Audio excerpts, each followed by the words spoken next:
Hello there and welcome to another episode of Ringgit Cents Plus. I'm your host, Azaria Tagaya.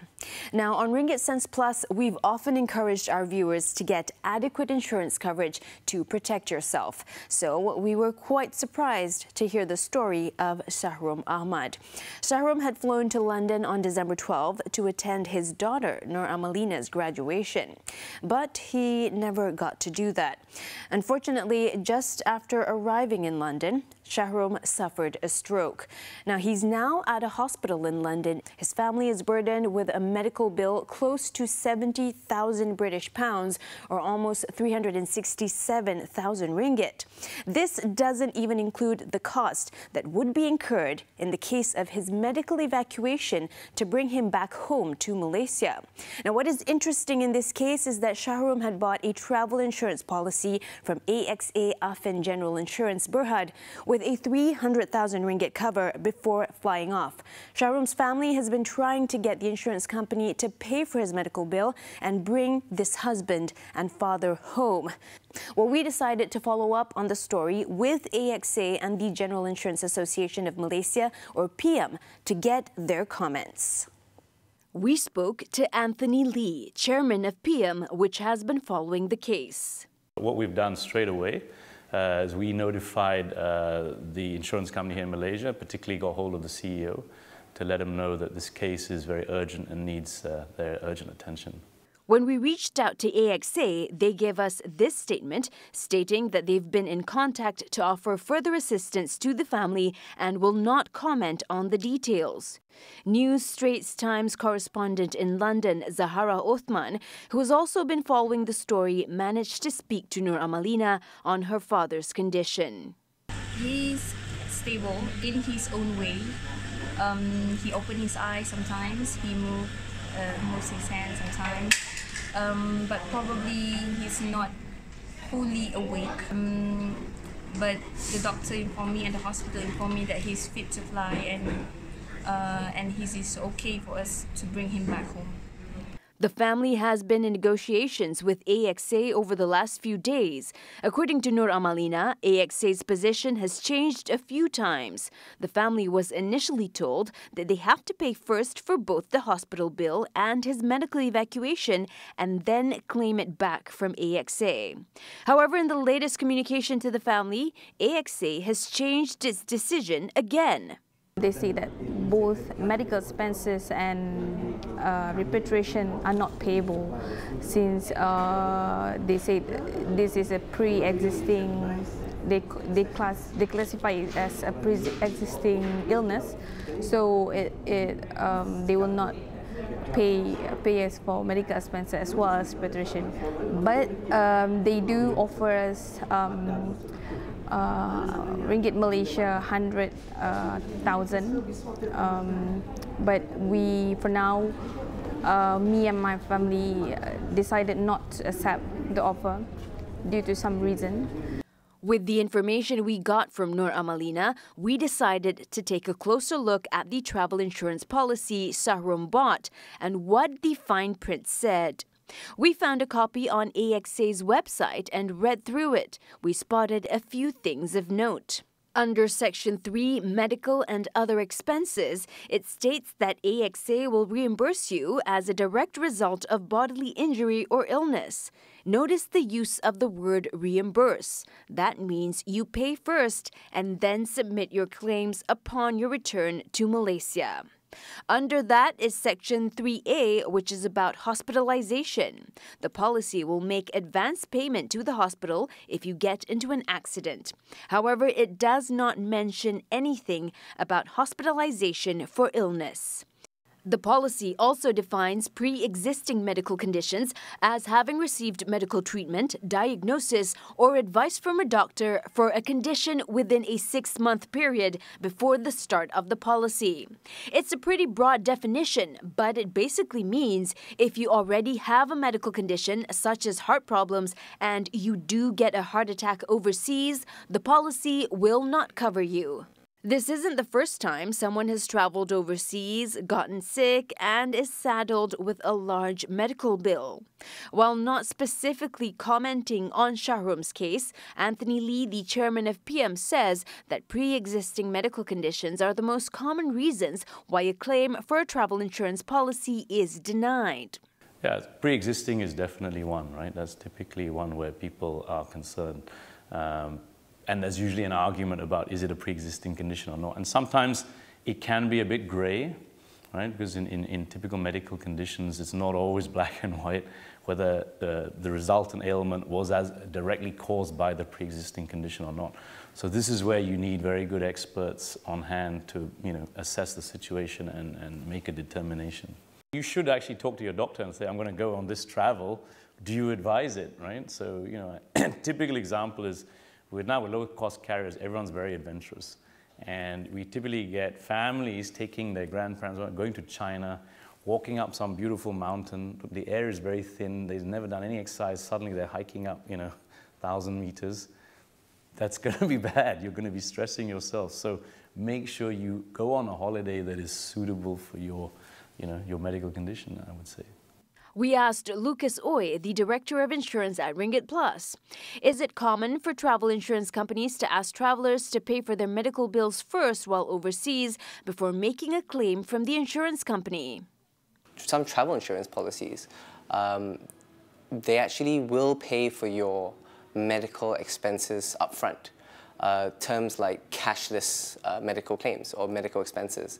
Do look out for that when you're buying your travel insurance policy. However, the majority of travel insurance policies is on a reimbursement basis that are sold in Malaysia. So do look out for that in the policy document or the terms and conditions in the product disclosure sheet. Anthony adds, for the majority of the cases, travel insurance does work and has provided coverage for many who needed help while traveling. As for Shahrum Ahmad, Malaysia Airlines has also been in contact with the family to offer their assistance. We wish Shahrum a safe journey home and hopes he gets well soon. If you want to learn more about travel insurance before buying a policy, Ringgit Plus has more articles explaining what it covers at their site.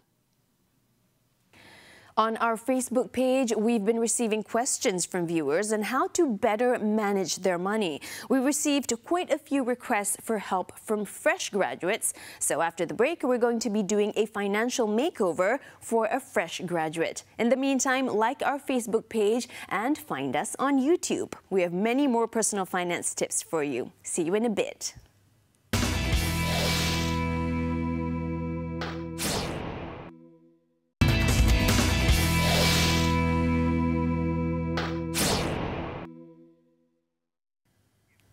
Back on Ringgit Cents Plus, still with me, Azaria Tagaya.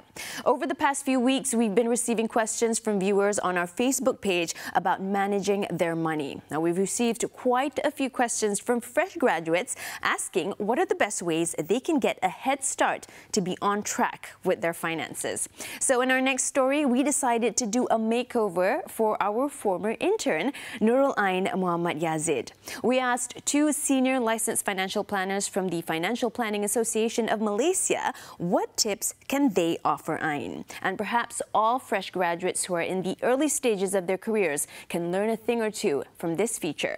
Let's watch.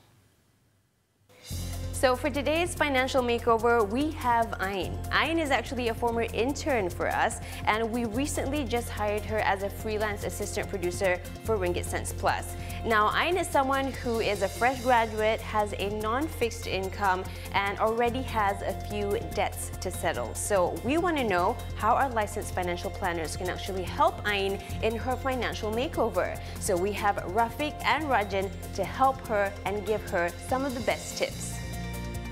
We asked Ain for a breakdown of her monthly expenses. She expects to make almost 3,000 ringgit a month. She has two loans that she has to repay, a car loan and PTPTN student loan repayment, which will start soon. Her total monthly expenses are 2,074 ringgit. She's also planning to get married and wants to set aside 500 ringgit every month, with an additional 100 ringgit savings for other long-term goals like buying a house. The first advice Rajan Devadasan, CEO of RD Wealth Creations, has for Ain is to start a sole proprietorship instead of a company if she's going to work freelance. The cost of starting a sole proprietorship is much lower and less of a hassle than starting a company. Rajan adds that Ain should also look into setting up an emergency fund with an extra buffer compared to people with fixed income. We all should have emergency buffer funds. But for those of you who are conventionally employed and you get a regular salary at the end of every month, then I would say that you need only between 3 and 6 months expenses tucked away for Bumiputras, maybe in ASB. For the rest of us, maybe in current account, savings accounts, fixed deposit. I would strongly suggest that Ain from the very beginning starts contributing a little bit of money to EPF. As for Rafiq Hidayat, the managing director of Wealth Vantage Advisory, he says people who work in a big company without a fixed income will have a problem of establishing their credit score, where later on in life, if they want to apply for a bank loan, they need to show that they have a steady income. One way around that is to make sure that the accounting for their sole proprietorship is accurate and up to date. Rafiq also suggests that Ain lists out a proper budget and sticks to it. You don't have a fixed income, but you will have fixed expenses. So try to create a budget that focuses more on your needs. Basically, your accommodation, your transportation, food, and maybe communication. Rafiq also stressed the importance of having life and medical insurance for fresh graduates. Working on your own means you don't have medical coverage from a company. Thus, it's more important for you to go out and get a good hospitalization plan. As for life insurance, in case you die, you don't burden your family with the debts you owe. If cost is an issue for you, you can always go for standalone medical cards, which is generally cheaper. As for Ain's marriage plans, she plans to get married 3 years from now with a budget of 30,000 ringgit. She plans to share the wedding cost with her boyfriend equally, so she wants to save 500 ringgit a month. Both Rajan and Rafiq says Ain does not have to save 500 ringgit, as saving 250 ringgit a month will do. She should put the money in either a fixed deposit or bond funds, which will give steady returns. So I would recommend that maybe she sets aside only 200 or 250 per month. She can save that in ASB, she can save that in a regular bank account and then build up to fixed deposits.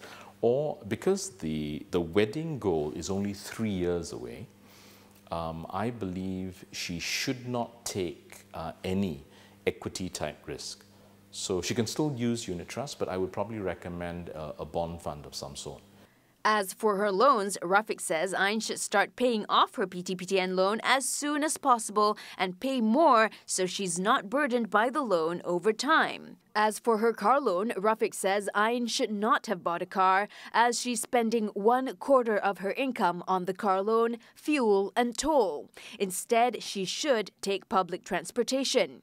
Rajan adds, as she has already bought one, she should keep it for as long as it is roadworthy before buying a new one.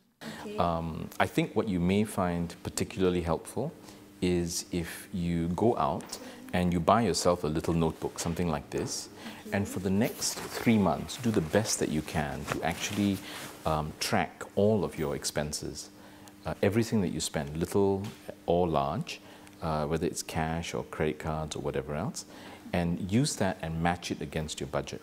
Rafiq's final advice for Ain is to lower the 400 ringgit amount she plans to give to her parents monthly. Taking into the fact that you're still living with them, I would actually maybe suggest that why don't you take on one of the monthly expenses of the household? Example, maybe either the electricity bill or the internet bill.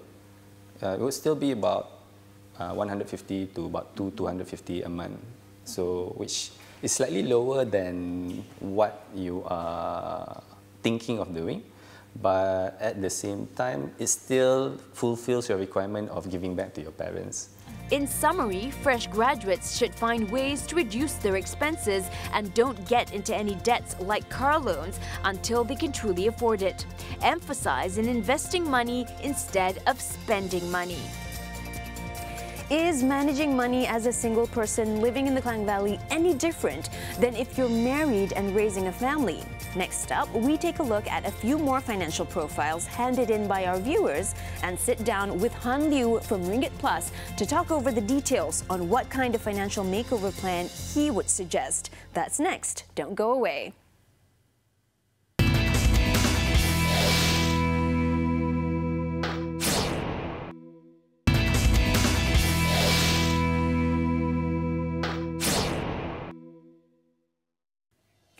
Back on Ringgit Cents Plus with me, Azaria Tagaya. Before the break, we took on the case of a fresh graduate, Ain, who was in need of some financial education. This time around, we take a look at two more profiles, two very different types of people with one thing in common. They could use some savvy financial advice to get their spending and savings on the right track. We asked Han Liu from Ringgit Plus to look at these profiles to find out what course of action he would suggest. Let's watch. The first profile we looked at was of Alex, 28, a single guy working and renting a place in the Klang Valley. He doesn't have a credit card. He's currently paying off his PTPTN loan. His long-term goal is to buy a home. For the short term, Alex says as a single person who often goes on dates, he finds this habit is slowly burning a hole in his pocket. In a money makeover, you think about it that way, which is what is the most painless way that Alex can make savings without really changing how he does things. So for example, if he doesn't have a credit card right now, but he spends money, what does he spend on? Probably buying groceries, because he might cook at home, probably going out sometimes and eating out. Probably spending on petrol for his car, if he has a car loan, right? Choosing the right credit card can really allow him, someone like Alex, to do exactly what he wants to do in his life. Spend on petrol, groceries and dining, and get cashback, rewards points, whatever you call it, more so than what he would do if he was just saying, here's some cash, right? Even if it's 3 to 5% on 1,000 ringgit spend a month, across all these things, 3 to 5% is an extra 30 to 50 ringgit in his pocket without changing anything. So that's the first thing to do. Look at the things that are quite light and easy, don't really have to change much about your lifestyle. You should do it anyway, and you make those savings 30 to 50 ringgit, that's 500 ringgit or more in your pocket every year. The next thing he should be doing is to think about whether or not he's willing to make a few small sacrifices in order to achieve his ultimate financial goals. Does going out less save you money? Probably. Does cooking at home and having home dates versus going out dates? I won't say whether it's more romantic or not, but on the money front, you save more money. So those are kind of lifestyle changes where he has to make consider making as part of his makeover process. But again, painless savings first before the painful stuff. Alex also has an additional question. He finds that when going out on dates, he's usually the one who always ends up paying. So he wants to know if it's appropriate to ask his date to share the cost.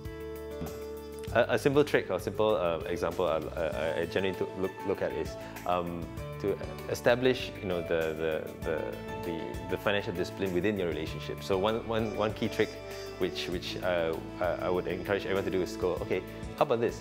Dinners on me, lunches on you.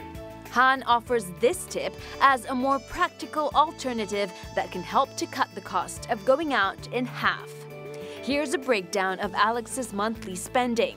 His take-home pay is 2,700 ringgit a month, rent is 500 ringgit. He's paying off a 430 ringgit per month car loan, and his PTPTN loan repayment costs 350 ringgit monthly. Car expenses, including petrol, toll and maintenance, comes up to 500 ringgit. He spends about 800 ringgit per month on food and entertainment, and that includes spending on dates. With miscellaneous spending around 100 ringgit, Alex finds that he's spending a total of 2,680 ringgit out of 2,700 ringgit that he makes. He does not save or invest and doesn't have insurance. I'd advise him exactly to do what we're discussing all this time about the financial makeover, which is, sounds like he's only saving a very little bit, right? 20, 30 ringgit a month, right? Just by making adjustments to how he does things, not what he does, which is, so for example, if it's, I've got a car, I can't change that fact, can I get a better car loan? So on a 50,000 ringgit car, the difference of 1% is 500 ringgit a year, right? And that's already triple what he's saving right now. Still has the car, still drives to the same places, still goes out with his friends, but just by even before he thinks about getting the car loan, or even he has one, it's about to end, he's about to get a new one, the simple fact of saving that 1% on a car loan, of which there are savings to be made by comparing across the market for car loans, that's an example of a painless saving that he can make straight into his pocket for him to then start building his wealth, start increasing his income, and then think about insurance. On the Ringgit Plus website, users like Alex can seek and compare car loan options to see which can best meet his needs. Now, let's take a look at another profile, this time that of a married couple. Luke and Sarah have 2 young children.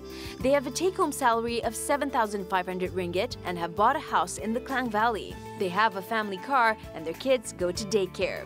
They typically spend money on food and their children, but they've been holding off on medical insurance and life insurance. They have 2 clear long-term goals: to save for their children's education for when they will need to go to college in about 15 more years. Also, retirement savings for themselves. There are certain tips or tricks you can do to reduce that spending. Here's an example, you use a specific credit card that can be used for school expenses and count towards your cashback. Not all do. It's about making sure you make the right choices, right? 1, 2, 3% for a 10,000 ringgit a year spend is several hundred ringgit, which can be used for things like increasing the medical coverage that they want, or starting to save for the future. So if it's 500 ringgit a year, 15 years, that's several thousand ringgit, and if you include compounding interest over time on investments, that's a kid's education fund right there. They have a home loan for which they're paying about 1,850 ringgit a month. We ask Han his advice to them on how to reduce the cost of the home loan. I mean, without knowing too much about where they are in the repayment cycle, something like a 1,800 ringgit loan, it's usually about 400,000 ringgit, the loan size. Say for a 25, 30-year loan. I'm just using ballpark figures here. But if you think about it, the variability in the interest rates between loans across banks is higher than most people expect, right? And even, you know, a 0.5% difference is huge, right? 0.5% of a 400,000 ringgit loan every single year is 2,000 ringgit, right? And the cost of refinancing now for a home loan has gone down so much, and the rules around home loan refinancing have been loosened so much that switching is easier, right? And switching is less expensive. So if you can save that 2,000 a year without doing anything different, just by changing a provider to one that can offer you a better rate, maybe because you had not done the research beforehand, that's 2,000 a year. Well, that's it for today's show. Did you think the tips we shared in our makeover story can be applied to you? Let us know what you think. As usual, the stories that you watched today are also available on our Facebook page, and you can also search for Ringgit Sense Plus on YouTube. Leave your comments on our Facebook because we always love hearing from our viewers. I'm Azaria Tagaya signing off. We'll see you again next time. Until then, invest and save wisely.